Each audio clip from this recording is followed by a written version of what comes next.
En el nombre del Padre, y del Hijo, y del Espíritu Santo. Amén. Ven, Espíritu Santo, llena los corazones de tus fieles, y enciende en ellos el fuego de tu amor. Envía tu Espíritu Creador, y renueva la faz de la tierra. Oh Dios, que has iluminado los corazones de tus hijos con la luz del Espíritu Santo, haznos dóciles a sus inspiraciones, para gustar siempre el bien y gozar de sus consuelos, por Cristo nuestro Señor. Amén. En el nombre del Padre, y del Hijo, y del Espíritu Santo. Amén. Les doy la más cordial de las bienvenidas a este retiro espiritual que no es un retiro más, es una oportunidad de encontrarnos con Dios, o mejor aún, es una oportunidad de dejarnos encontrar por Dios nuestro Señor.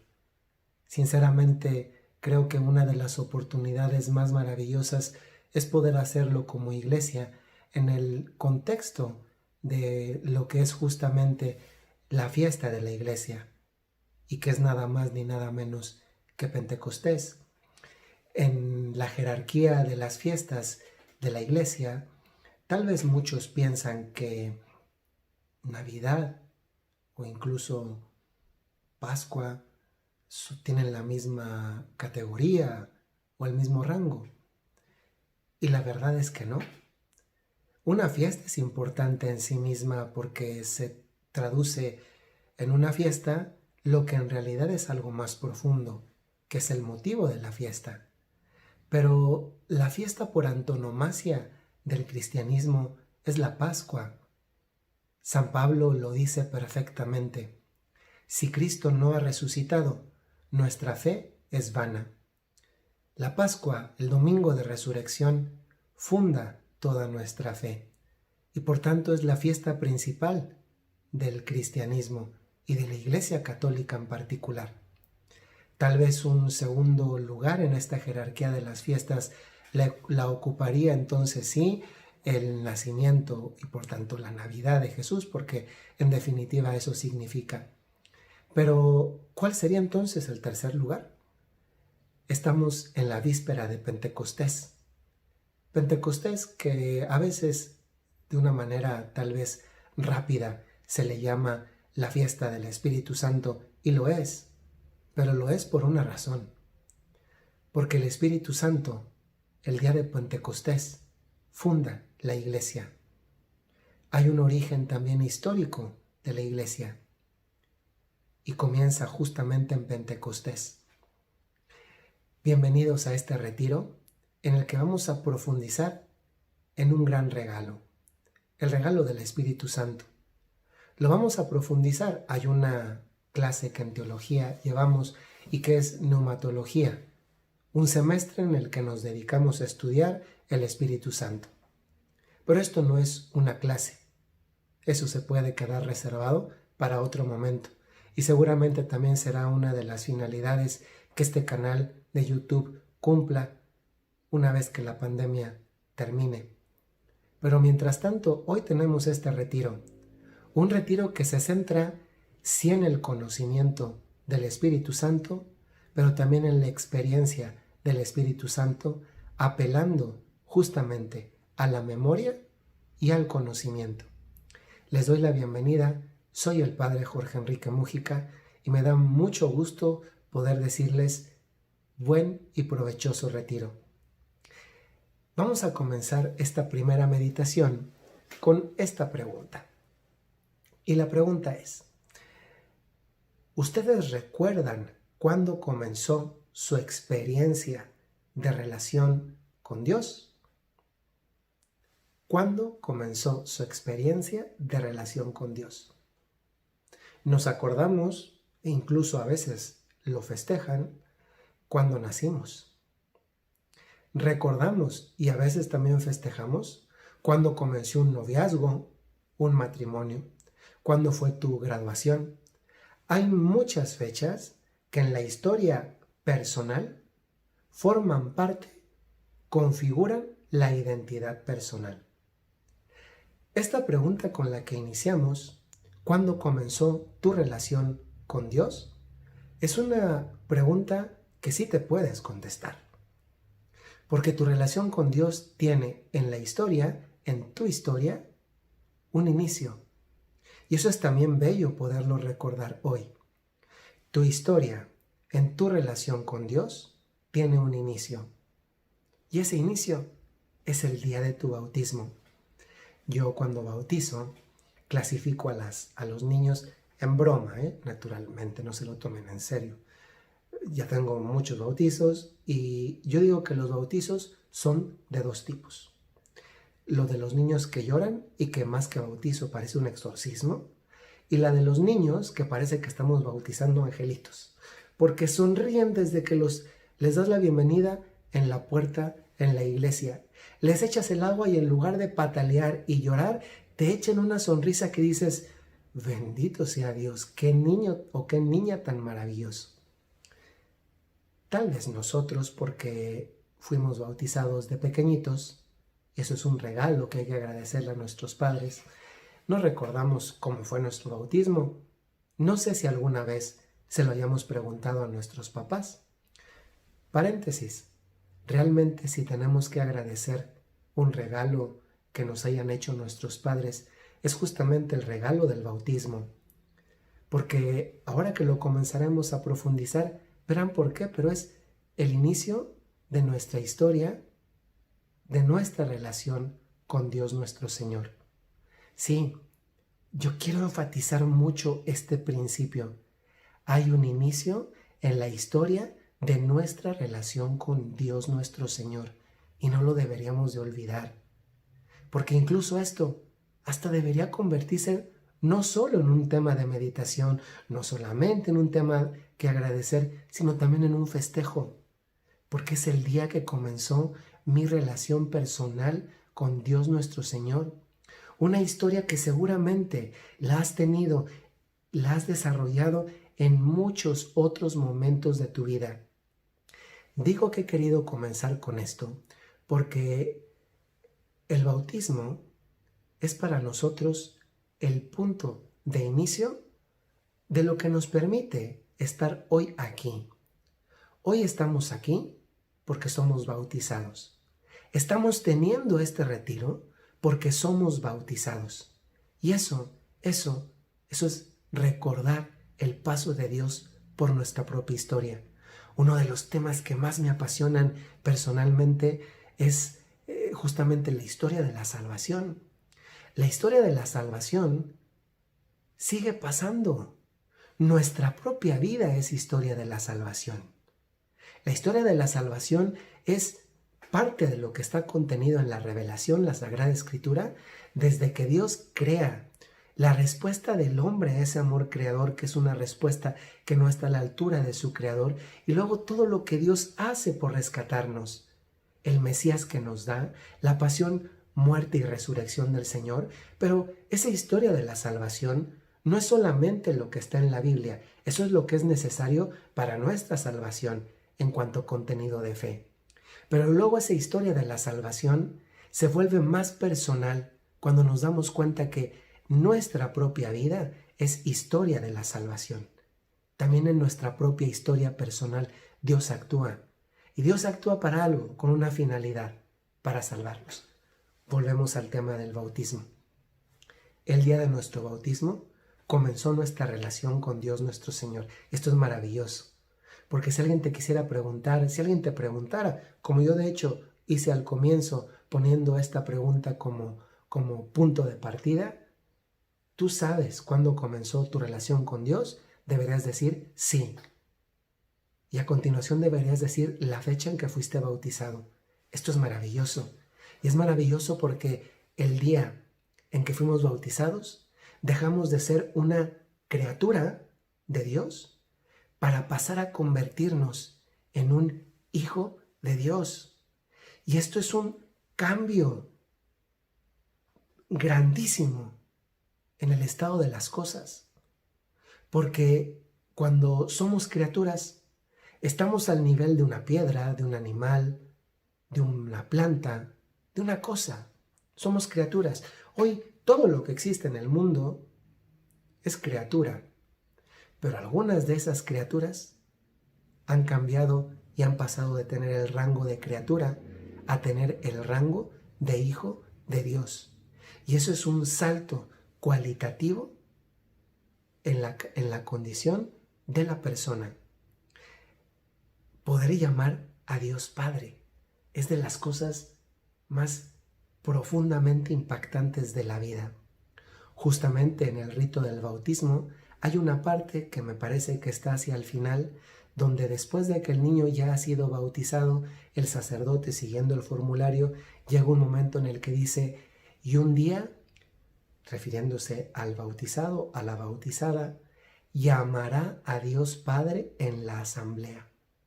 ¿Se han puesto a pensar en qué momento de la misa llamamos a Dios Padre? Uno muy particular es la oración del Padre Nuestro. ¿Cómo comienza de hecho?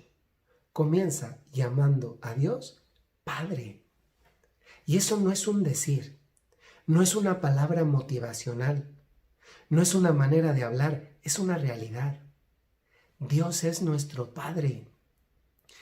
Todos nosotros tenemos la experiencia de ser hijos.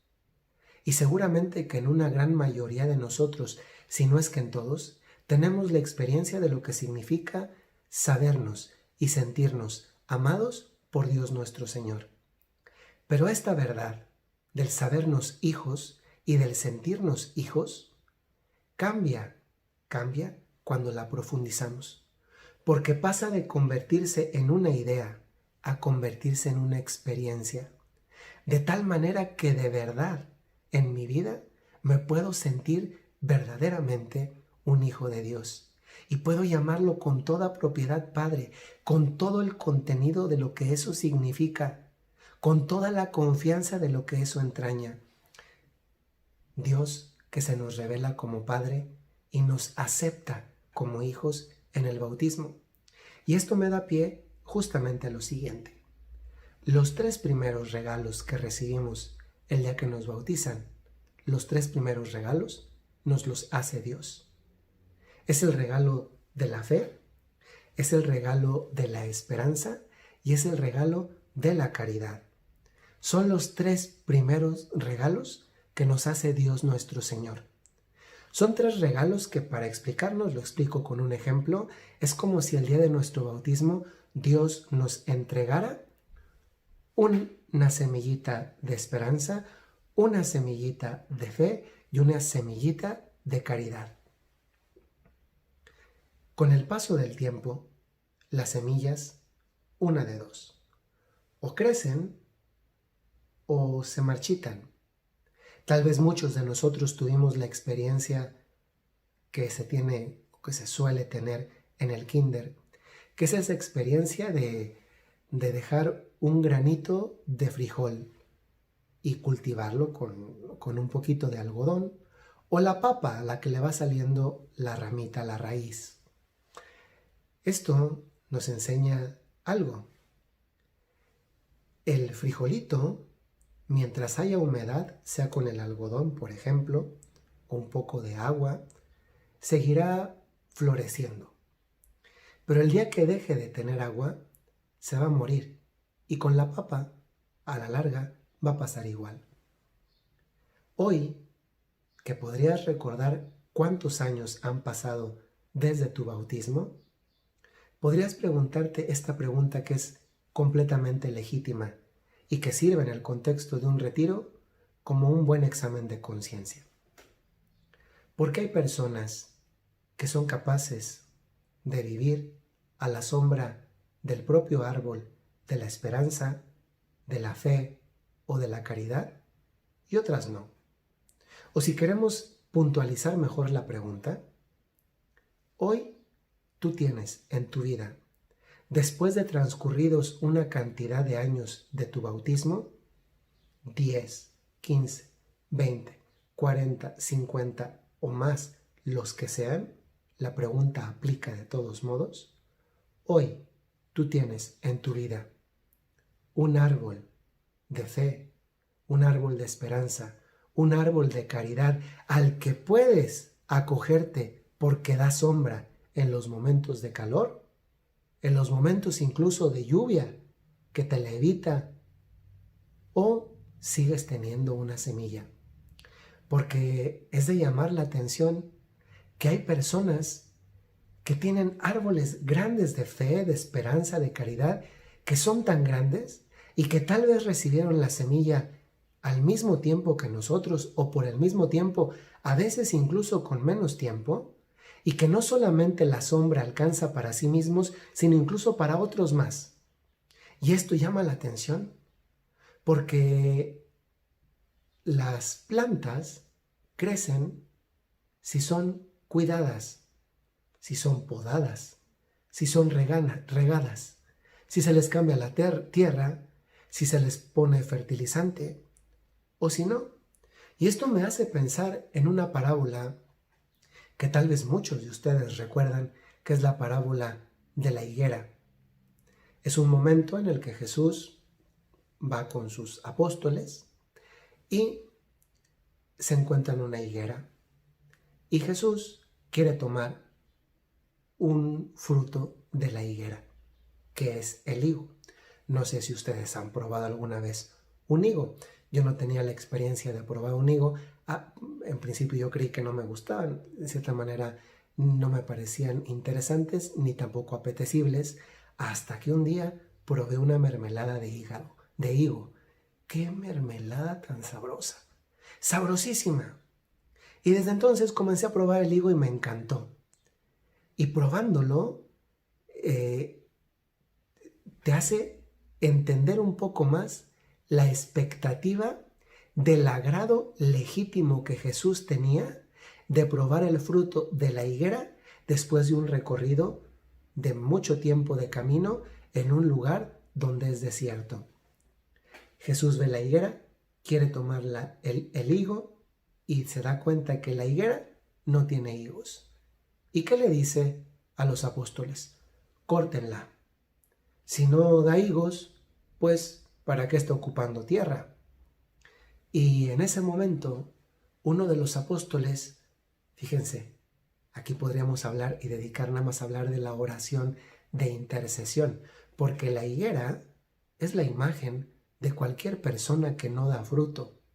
Podríamos relacionar esta parábola de la higuera estéril con la parábola de los talentos, en la que Dios da a unos 5 talentos, a otro 3 talentos y a otro 1 talento. Y el de 5 los multiplica y da resultados y rinde cuenta de ellos. El de 3, el de 2, lo mismo, y el de 1, nada. Y dice en la historia de los talentos, quítenle al de 1, échenlo al lugar del llanto y crujir de dientes, y ese talento désenlo al que tiene 5. La imagen de la higuera somos cada uno de nosotros. Y decía que podríamos dedicarnos a hablar de la oración de intercesión, que no es el tema, porque uno de los apóstoles, es decir, otro ser humano, le dice a Jesús esto: Señor, déjala un año más.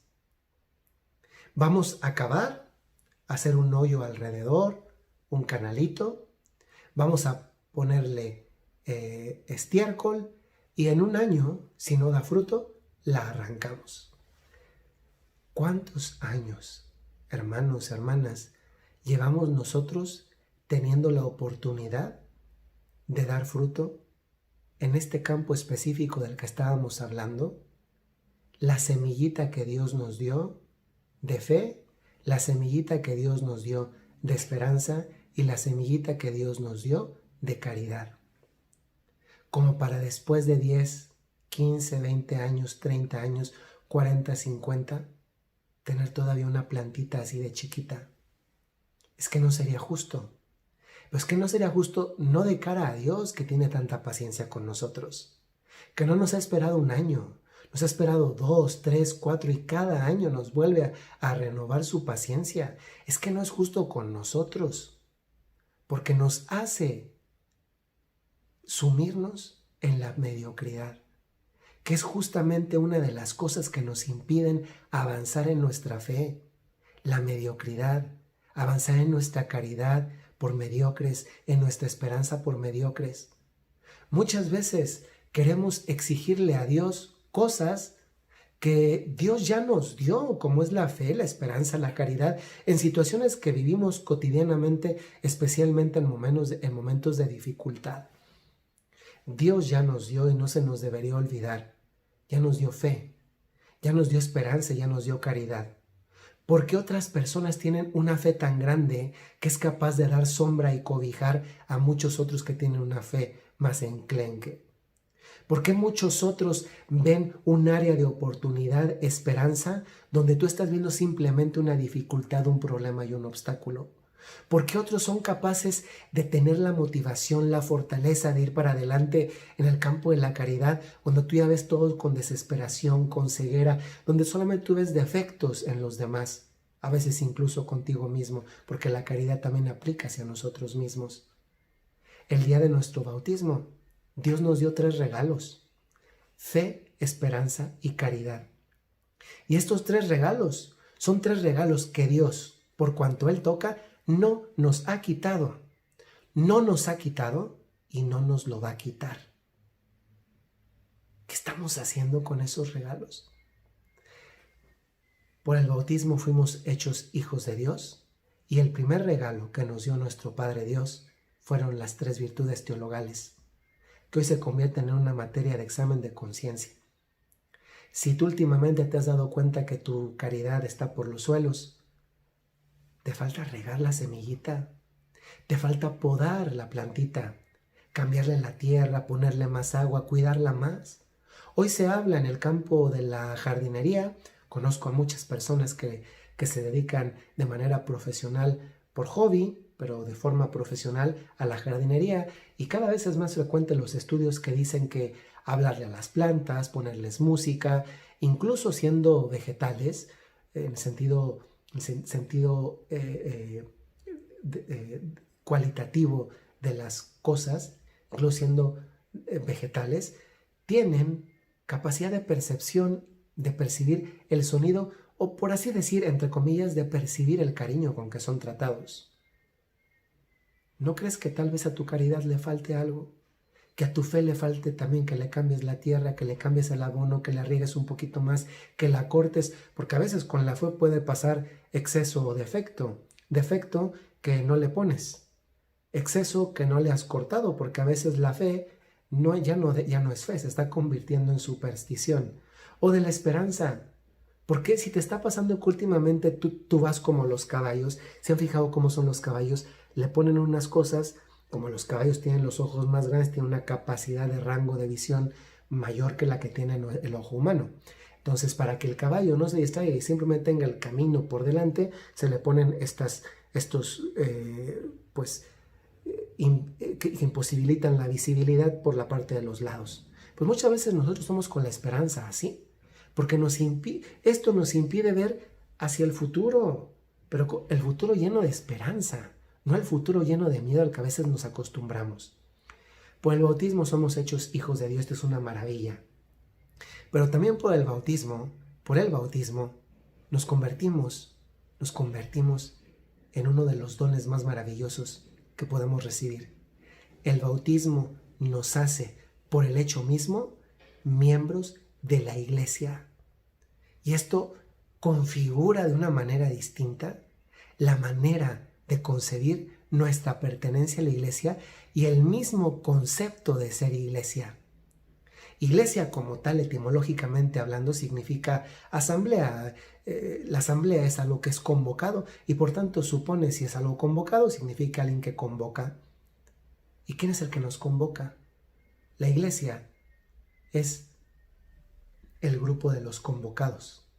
Y el que nos convoca es Jesús, es Dios, que nos ha regalado este don. Somos Iglesia, teniendo algunos momentos de formación con algunos grupos de mujeres del movimiento Regnum Christi. Les hacía esta pregunta: ¿qué es la Iglesia? Así, tal cual, así de desnuda la pregunta, así de clara, así de directa. ¿Qué es para ti la Iglesia? Y no en todos los casos, pero sí en algunos, identificaban Iglesia con el edificio, es decir, con el templo, la parroquia, una basílica, una catedral, una rectoría, una capilla. un lugar de culto en definitiva. Y créanme que las personas creían que estaban diciendo la respuesta correcta, hasta que les dije y les hice una distinción. A ver, ese es el lugar de culto. Como tal, si lo queremos conceptualizar, ese es el lugar de culto.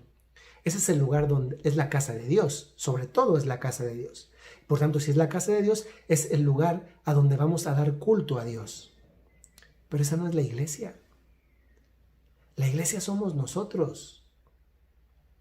Cada uno de nosotros. Si ustedes me preguntan dónde está la iglesia, yo les respondo, la iglesia está donde esté un bautizado. Porque todo bautizado, por el hecho de ser bautizado, es iglesia. Y la iglesia está donde está un bautizado. La iglesia está hoy donde estás tú. Hoy la iglesia está donde estás tú, en tu casa. Hoy la iglesia, podremos decir, está haciendo un retiro. Es verdad, nosotros no somos toda la iglesia, pero sí somos la iglesia. Y la iglesia estaría incompleta si le faltaras tú. San Pablo, cuando explica la iglesia, San Pablo es un genio en los ejemplos que pone. San Pablo, cuando explica la iglesia, le explica como un cuerpo.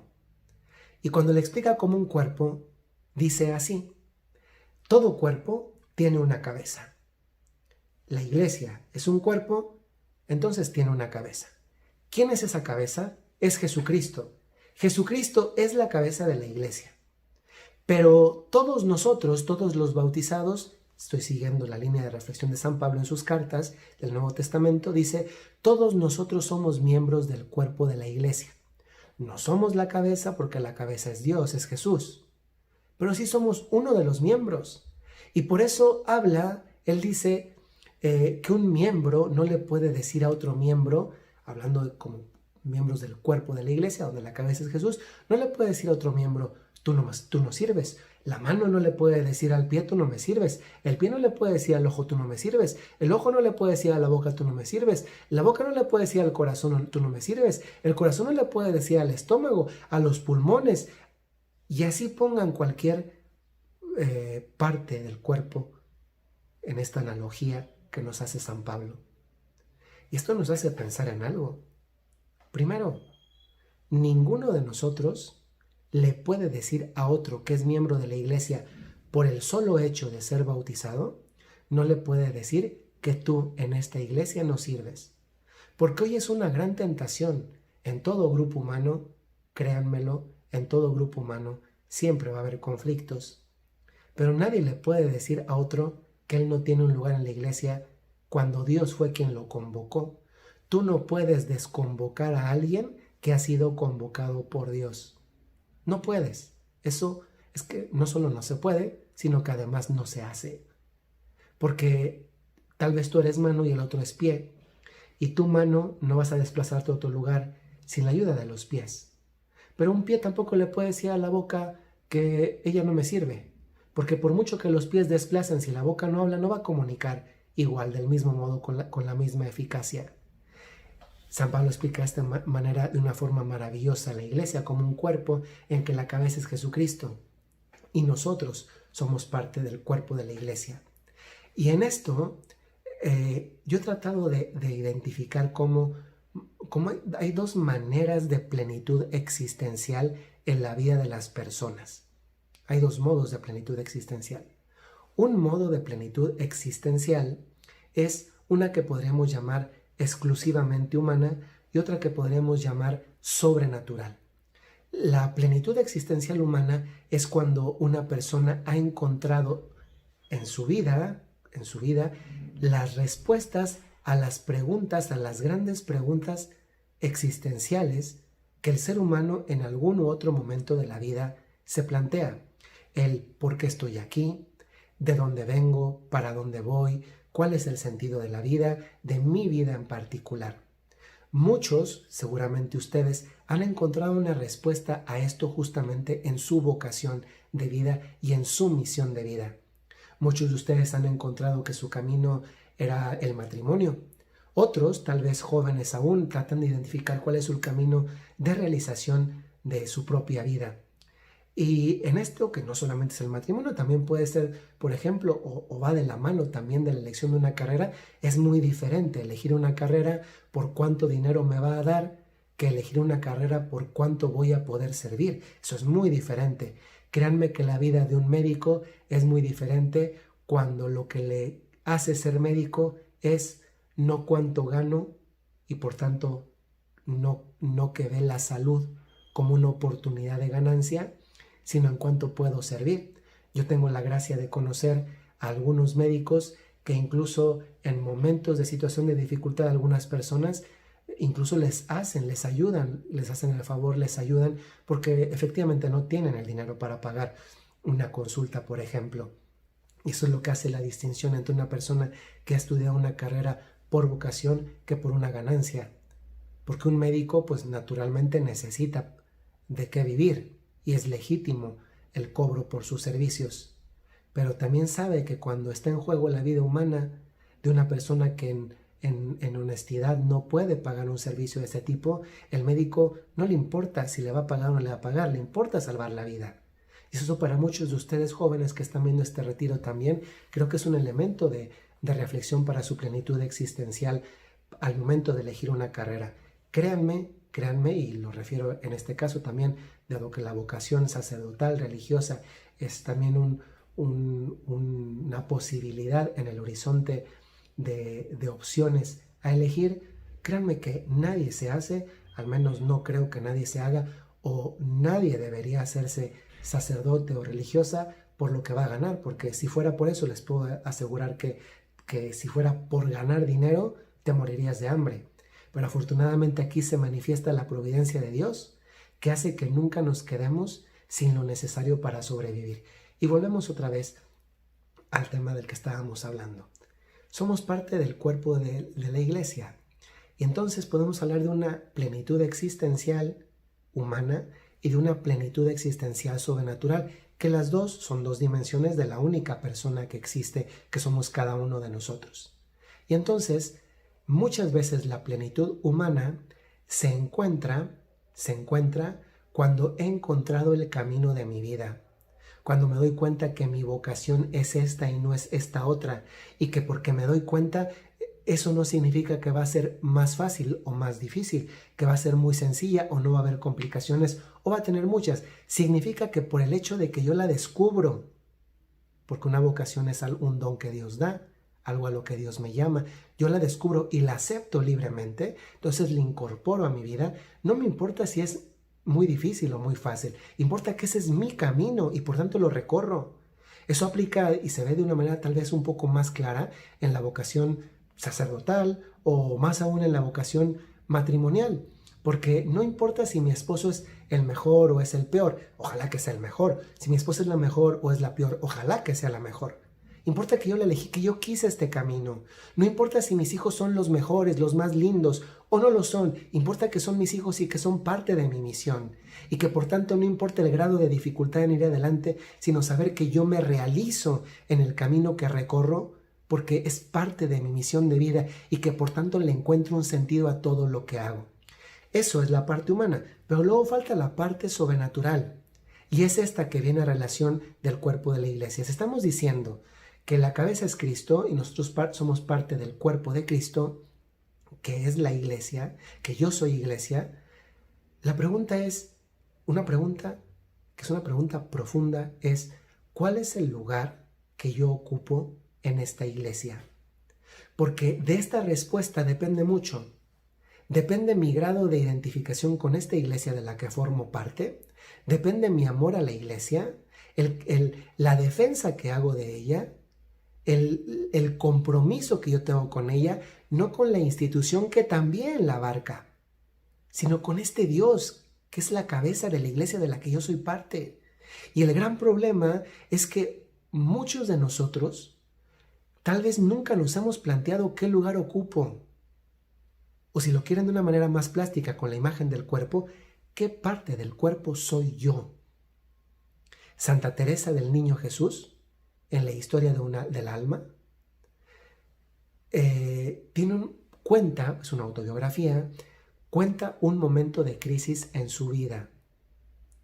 Y el momento de crisis es cuando ella, leyendo justamente a San Pablo, donde habla del cuerpo de Cristo, que es la iglesia, y cómo hay diferentes miembros, la mano, el pie, el oído, la boca, los ojos, etc. Ella dice, ¿y yo quién soy? Ella además era una monja de clausura. Y se pregunta esto realmente con una hondura espiritual maravillosa. Y llega un momento en el que entra en crisis porque no atina a encontrar su lugar en la iglesia, que es un fenómeno que le pasa a muchos.